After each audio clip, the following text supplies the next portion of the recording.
श्री कृष्ण जी बताते हैं किन संकेतों से पता चलता है कि मनुष्य का पुनर्जन्म हुआ है। नमस्कार दोस्तों, इन संकेतों से पता चलता है कि मनुष्य का पुनर्जन्म हुआ है।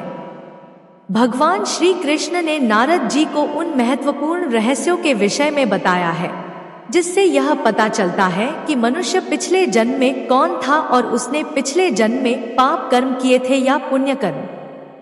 तो चलिए जान लेते हैं। एक बार भगवान कृष्ण सिंहासन पर विराजमान थे। उनकी ओर देवर्ष नारद धीरे धीरे वीणा बजाते हुए आए। उनके मुखमंडल पर एक दिव्य आभा थी और उनका हृदय भगवान श्री कृष्ण के दर्शन से पुलकित हो रहा था।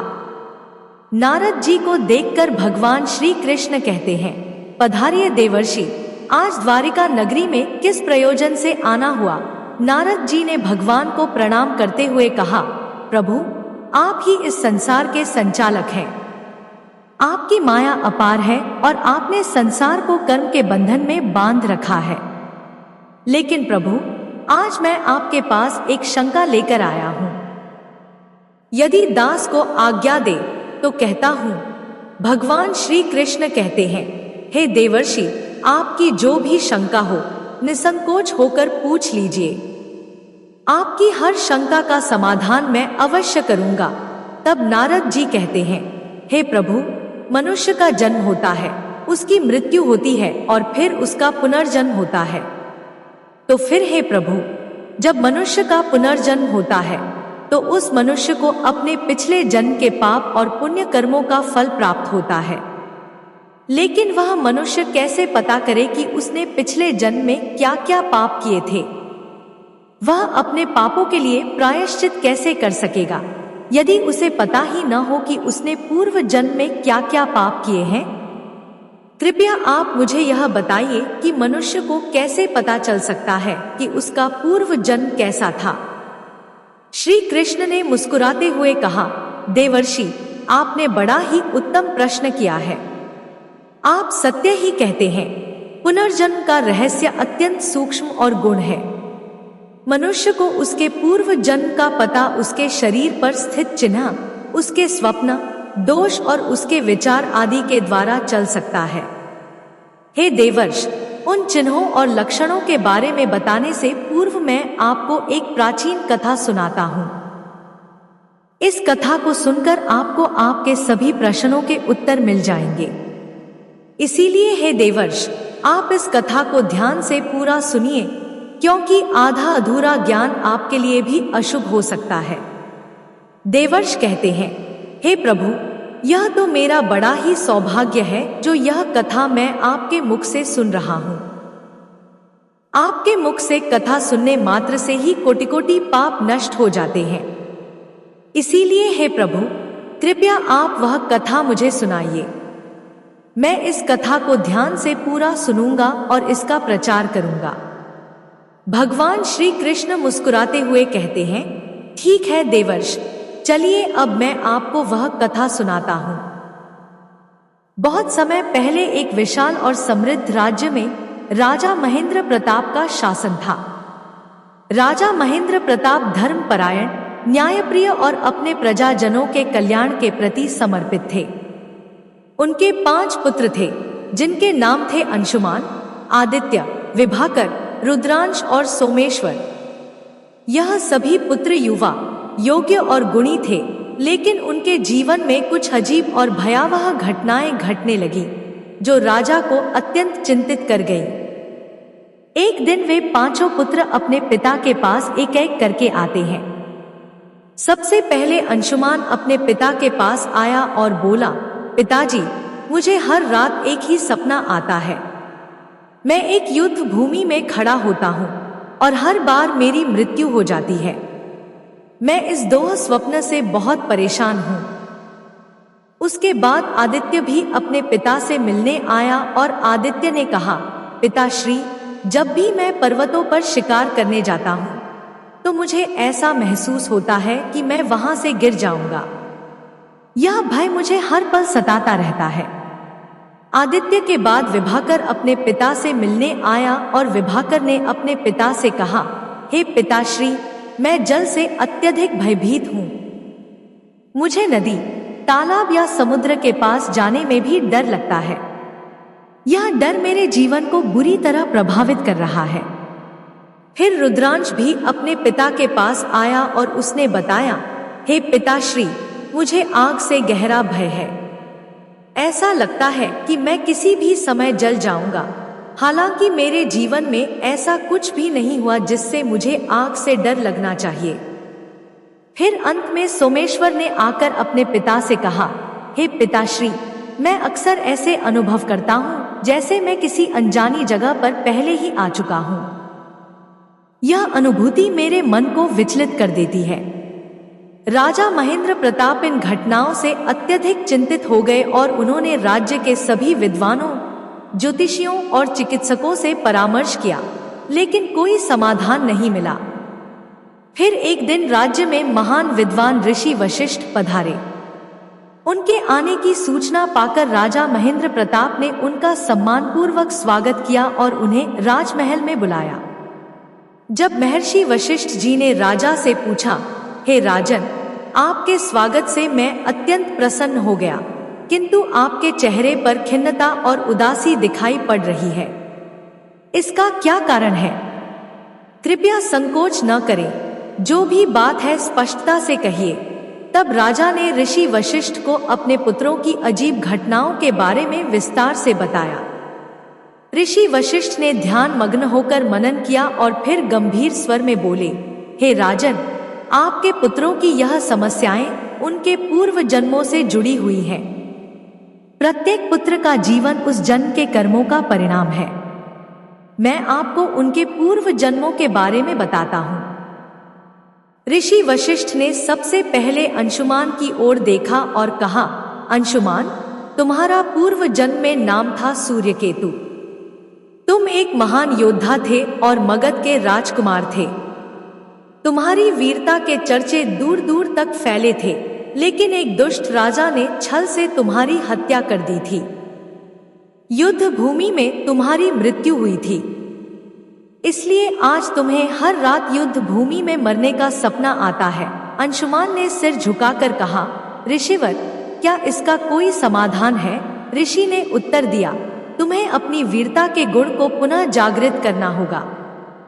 किसी बड़े यज्ञ का आयोजन कर उसमें अपनी वीरता का प्रदर्शन करो। इससे तुम्हारी आत्मा को शांति मिलेगी।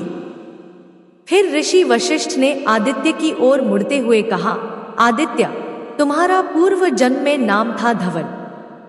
तुम एक कुशल शिकारी थे और हिमालय के पर्वतों पर शिकार किया करते थे। एक दिन तुम शिकार करते समय पर्वत से गिरकर अपनी जान गंवा बैठे थे। यही कारण है कि आज तुम्हें ऊंचाइयों से डर लगता है।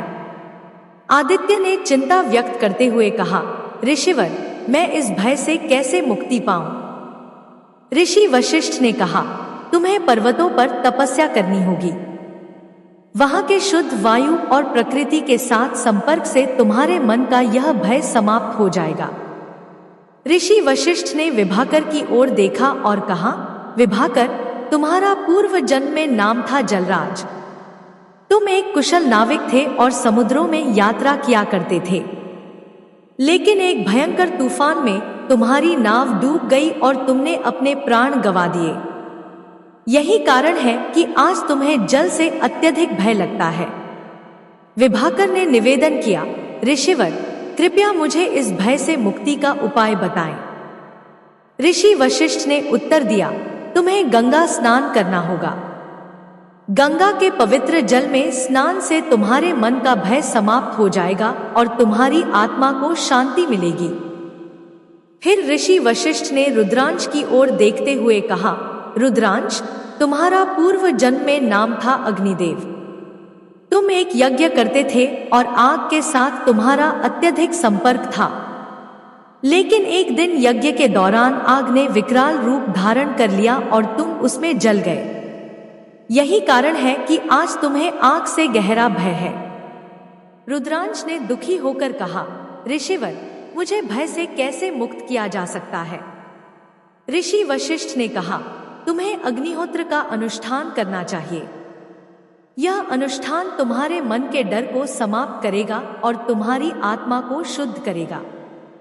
अंत में ऋषि वशिष्ठ ने सोमेश्वर की ओर देखते हुए कहा, सोमेश्वर, तुम्हारा पूर्व जन्म में नाम था ज्ञान सागर। तुम एक महान विद्वान थे और पिछले जन्म में तुमने कई तीर्थों और पवित्र स्थानों की यात्रा की थी। तुमने वहां ध्यान किया और ज्ञान प्राप्त किया। तुम्हारी आत्मा में उन स्थानों की स्मृतियां आज भी जीवित हैं। सोमेश्वर ने पूछा, ऋषिवर, मुझे क्या करना चाहिए? ऋषि वशिष्ठ ने उत्तर दिया, तुम्हें उन स्थानों की यात्रा करनी चाहिए जहां तुमने पिछले जन्म में ज्ञान प्राप्त किया था। वहां ध्यान करो और अपनी आत्मा को शांति प्रदान करो। राजा महेंद्र प्रताप ने ऋषि वशिष्ठ के निर्देशों का पालन करते हुए अपने पुत्रों को उनके पूर्व जन्मों के कर्मों का प्रायश्चित करने का आदेश दिया। सभी पुत्रों ने अपने अपने कर्मों का प्रायश्चित किया और उनकी सभी अजीब घटनाएं समाप्त हो गईं। भगवान श्री कृष्ण ने नारद जी से कहा, देवर्ष, यह कथा पुनर्जन्म के सत्य और कर्मों के महत्व को प्रकट करती है। आत्मा अपने कर्मों के अनुसार ही जन्म और अनुभव प्राप्त करती है, इसलिए सदा अच्छे कर्मों का पालन करना चाहिए। कथा समाप्त होने के बाद भगवान श्री कृष्ण ने नारद जी को संबोधित करते हुए कहा, देवर्षि, पुनर्जन्म के विषय में कुछ और गहरे सत्य हैं जिन्हें मैं आपको बताना चाहता हूँ।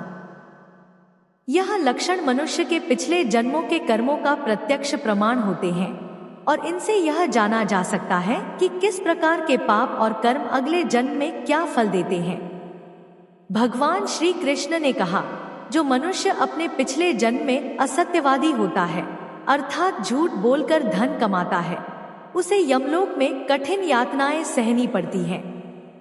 उसे सत्य के मार्ग से भटकने और समाज में भ्रम फैलाने के अपराध में दंडित किया जाता है। इस सजा के पश्चात जब वह व्यक्ति पुनः जन्म लेता है तो उसकी वाणी में दोष उत्पन्न हो जाता है। वह हकलाकर बोलता है या उसकी वाणी में स्पष्टता नहीं होती। यह दोष उसके झूठ बोलने के पाप का प्रत्यक्ष परिणाम है। ऐसे व्यक्ति के जीवन में संवाद की कठिनाइयां आती हैं और वह सामाजिक रूप से अक्षम हो जाता है। भगवान श्री कृष्ण ने आगे कहा, यदि कोई व्यक्ति अपने पिछले जन्म में निर्दोष जानवरों पर अत्याचार करता है तो उसे भी नरक की यातना सहनी पड़ती है। वह नरक में उन जानवरों की पीड़ा का अनुभव करता है जिन्हें उसने कष्ट दिया था। जब वह व्यक्ति पुनः जन्म लेता है तो उसकी वाणी को शक्ति नहीं मिलती और वह गूंगा पैदा होता है। यह लक्षण उसके पूर्व जन्म के निर्दयता और हिंसा के परिणाम स्वरूप प्रकट होता है। उसकी आत्मा में जो दोष उत्पन्न होता है वह इस जन्म में गूंगेपन के रूप में प्रकट होता है। भगवान ने गंभीर स्वर में कहा, जो व्यक्ति अपने पूर्व जन्म में किसी की हत्या करता है वह भी नरक की भयानक यातनाएं का सामना करता है। नरक में उसे उस दर्द और पीड़ा का अनुभव कराया जाता है जो उसने अपनी हत्या के द्वारा दूसरे को दिया था। जब वह व्यक्ति पुनः जन्म लेता है तो उसे कोढ़ जैसे गंभीर रोग से ग्रसित शरीर प्राप्त होता है। कोढ़ का रोग उस व्यक्ति के शरीर को विकृत कर देता है और वह समाज से तिरस्कृत होता है। यह रोग उसके पाप का प्रत्यक्ष परिणाम है और यह उसे जीवन भर कष्ट देता है। श्री कृष्ण ने आगे बताया, जो व्यक्ति पिछले जन्म में शराब का अत्यधिक सेवन करता है उसे यमलोक में भीषण कष्टों से गुजरना पड़ता है। उसके शरीर को गर्म लोहा पिघलाकर पीने के लिए दिया जाता है और उसकी आत्मा को इस प्रकार की अत्यंत दर्दनाक यातनाएं सहनी पड़ती हैं। जब वह व्यक्ति पुनः जन्म लेता है तो उसके दांत टेढ़े मेढ़े, काले और खराब हो जाते हैं। उसे दांतों से संबंधित रोग लग जाते हैं जो उसके पूर्व जन्म के पाप का परिणाम होते हैं। इस लक्षण से उसे बार बार दंत चिकित्सा की आवश्यकता होती है और उसका चेहरा भी विकृत हो सकता है। भगवान ने कहा, जो व्यक्ति अपने पिछले जन्म में धन या सुवर्ण की चोरी करता है उसे भी यमलोक में सजा मिलती है।